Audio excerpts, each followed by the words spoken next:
Hello, and welcome to Cousin Chat, where we talk about what matters. I'm your host, Donna Pazant, and today we are talking about embracing the new.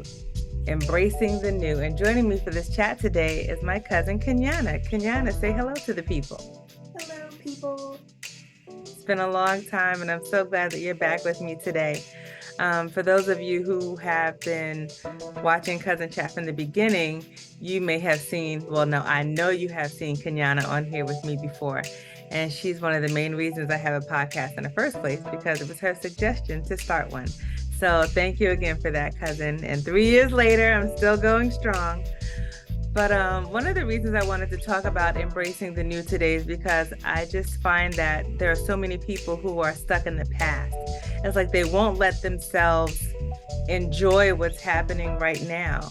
You know, you take people, for example, who are in new relationships and they're going great, but it's like they're waiting for the bomb to drop. Like, oh, it can't be this good because the last time, you know, that or they get in a situation that's like, well, I remember when, and they don't even enjoy the moment. They don't enjoy the new that's happening right now.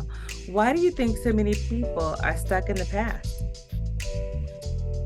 Well, I do have to say I've done a little bit of research on this. And it seems that apparently there have been some studies on how people have a tendency to recall bad things before recalling good things. It's our brains are actually hardwired that way, which is I think, a little sad. But the way we do it is we kind of recall like it's a path that we've walked before, the disappointment, the hurt. Unfortunately, we find embracing new scary. And I think that's why people kind of fall back to, well, I know this road. It's kind of the dancing with the devil you know versus the devil you don't. Which I do, again, I find kind of, it's sad, it's disappointing, but I feel like if you're trying to do something or embrace something new, you have to take a chance. You have to take a chance. You have to be brave enough to open that door to something new. And not saying that it's always easy, but if you know what you've been down before as a path of hurt, why wouldn't you want to try something new? Right. It makes total sense to me. You know, I'm thinking about self-esteem, and if that's tied to feeling like you're not worthy or not qualified for something, you know, and if that's a reason why people don't also embrace the new, because they are afraid or they think that maybe they'll figure out I'm not really qualified for this, you know, just kind of just self-sabotaging themselves before they even give themselves a chance to really embrace what someone has deemed you worthy of. They didn't hire you because they thought you were unqualified. You know, they hired you because they thought you were qualified and that you were worthy of this position. But, you know, the whole idea of thinking, gosh, I'm not really good enough. They're going to figure that out sooner or later. How does one fix that?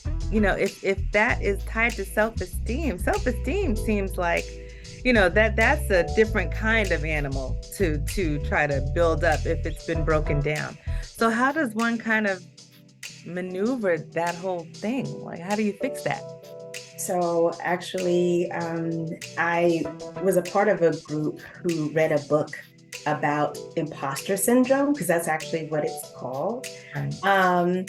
And if I'm correct, the title is The Emperor Has No Clothes. But there's a lot of tips in that book, and I would tell people to just research, because there are different articles about it as well, where, like you said, you have to remember, or maybe you should make a list of the reasons why you got the job in the first place. Remember that you are qualified, because like you said, if you weren't, you wouldn't have gotten the job in the first place. Now, I think people forget, you know, just like you hear all the time about how the news cycle changes very fast. I think people forget how time flows and how quickly it flows, and you forget all these things that you have achieved over a certain period of time. So one thing I would recommend is looking at your resume once in a while, not just to see about, what else, you can add to it, but also to look at all the accomplishments that you've gained over the years, all of the skills that you've gained over the years, and then you look at it and be like, wait a second, I'm pretty smart, pretty accomplished. It's, there's sometimes you have to give yourself or take a moment to recognize now. I think a lot of us as humans spend a lot of time looking either backwards or forwards. We don't spend a lot of time in the present. And I feel like that does take practice.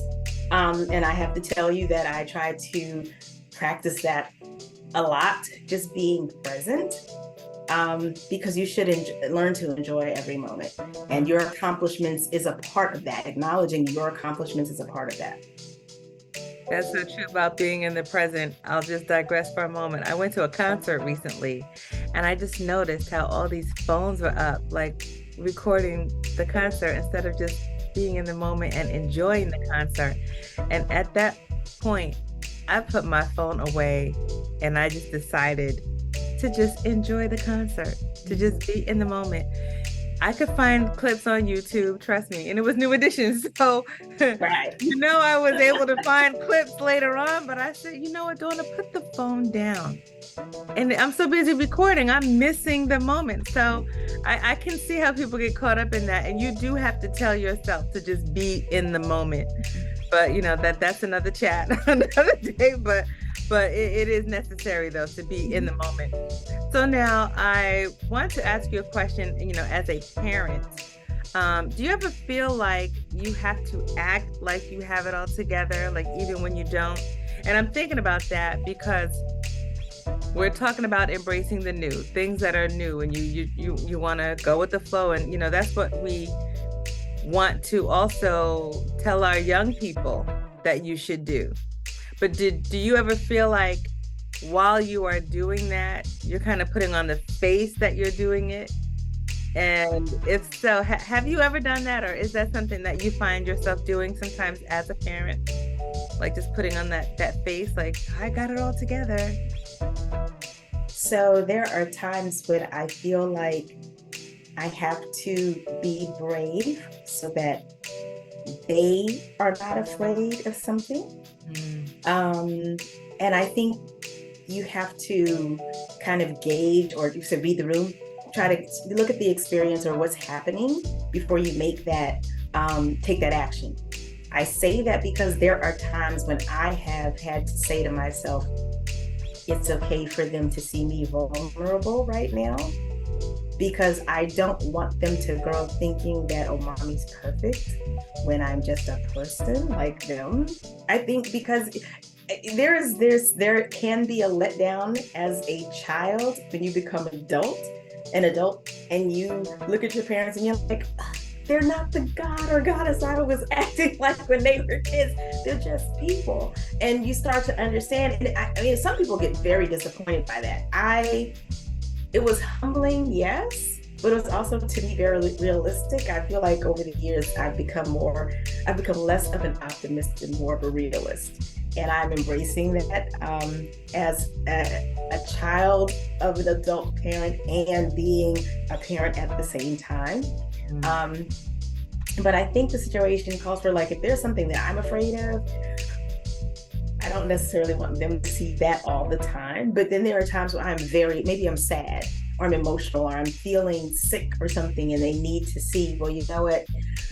This is part of life. You're going to lose people that you love, and this is what it looks like, and it's okay for you to feel that way. I don't ever want any child to feel like they cannot express a certain emotion because they're worried about how someone is going to treat them.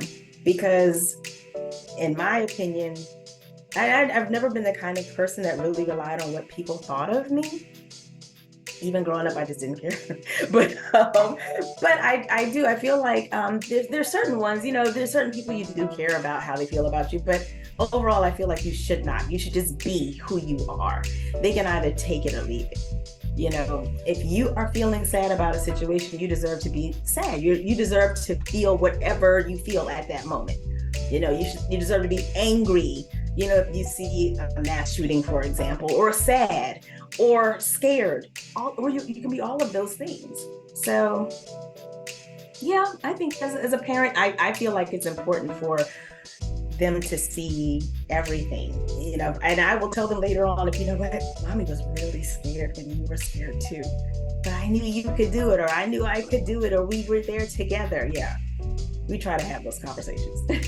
I think that is great, because they also need to see how mommy works through things. Like, mommy didn't stay stuck. I feel this way too.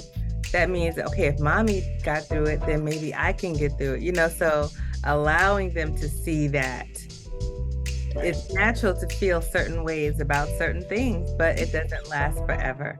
So I think that that's good. And I was thinking about that because I know, you know, you're my cousin, so we've talked before. And I remember during the pandemic, I guess one of the height of it, you went through an employment transition. Right. And you had been with one company for a very long time. We're talking over 20 years. And you had to make the decision, you know, do I embrace this new opportunity, or do I just stay where I am? Not necessarily happy, but do I want to take the chance and embrace this new position, the unknown, so to speak? Was it difficult for you to accept that new part of your life? So yes, let me clarify something. During the pandemic, there was a layoff period. So I was without work for a good 6 months. I was looking for something else. I was one of the few people who did get called back, but it was a completely different situation than when I left before the pandemic. They had to do some restructuring, and stuck with it for over a year. But in the end, another opportunity was presented outside of the company that was indeed one of the hardest decisions of my life. I actually cried at the end of the exit interview because I just could not believe that it felt like I was ending this huge chapter of my life. At the same time, yes, I was nervous about the new chapter, but I was not nervous enough to say no, if that makes sense. I couldn't do it. It was just like, this is something I've wanted for a long time, and someone has recognized again my skill set. And yes, there were emotions of, am I going to be enough? Can I do it? Like, well, apparently they think I can, because I've wanted this. Somewhere inside, I knew that I could, and it's been now a year and a half later, and I'm enjoying it. It's new. It's different.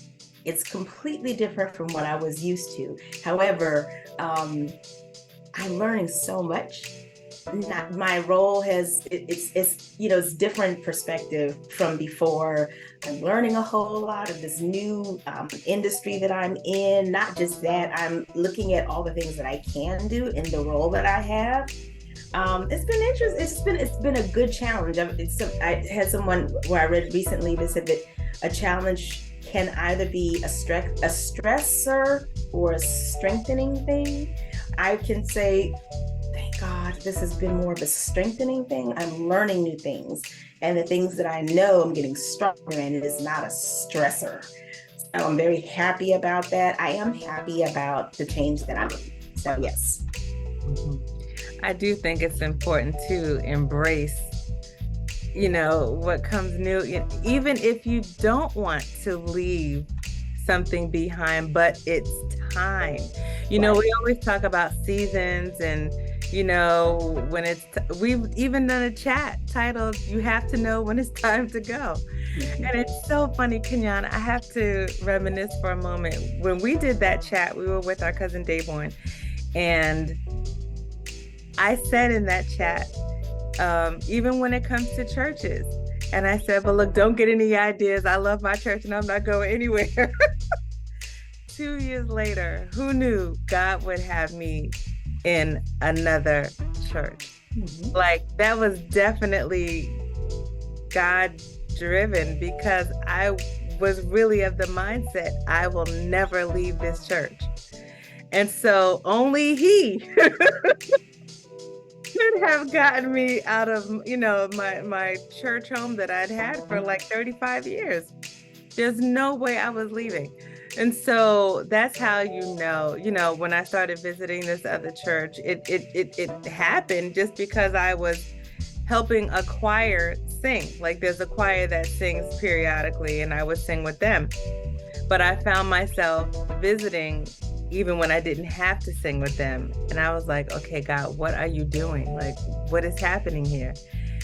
And, it didn't take that long because, I truly believe when God is doing it, you're going to get it. Like, eventually you'll get it, whether you want to or not. So while I say the transition was not, it's interesting because I'll say the transition wasn't easy, but it wasn't difficult. You know what I mean?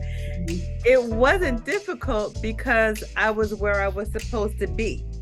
Like the new environment that I felt every time I walked in there, it was like, Dawna, this is it. And all kinds of signs, but we could talk about that another day. But the part that was difficult was leaving the ties. Walking through that door. Walking through the door, or I'll say walking away from the door that I had been familiar with for over 35 years. We're talking under that current, my pastor's, that pastor's leadership, we're talking 30 years under under an individual's leadership. And you don't just leave that. You know what I'm saying? Like, you don't just, you know what I'm saying? Like, he was such an integral part of our family that he is family, so it's not like you're just leaving a building. You're leaving this individual who has had such an important role in your life to embrace what you have. You don't know what, I didn't know anybody there. I knew 3 people, but I didn't go there for people. You know what I'm saying? But now that I'm there, I'm telling you, it's like family. Everybody's family. I'm in the choir. I'm in the women's ministry. Like it is really where I'm supposed to be right now. And I think that once I embrace that and just kind of settled with it, settled with my pastor, we had a conversation, like everything just kind of worked out. It's almost kind of like when you get a new job or a new job opportunity and you start doubting, well, should I take it? But then everything starts falling in place. Yes. For you to take it, It's kind of like when okay, this is what's supposed to be happening right now. Even though the other place has been great and you've grown and you've learned so much. Well, some seasons do end. We always say that thing, some things are for a reason, season, or a lifetime. But when it's time to really accept the fact that a season is over and embrace a new one, sometimes it can be difficult. But, here at Cousin Chat, we always like to leave you with something to think about. And so for me, the takeaway today would just be to embrace the new. Whatever that new is, even though that's the title, it's still the challenge. Embrace the new, because you'll never know what is in front of you if you keep looking behind. It sounds cliche, but it is the truth.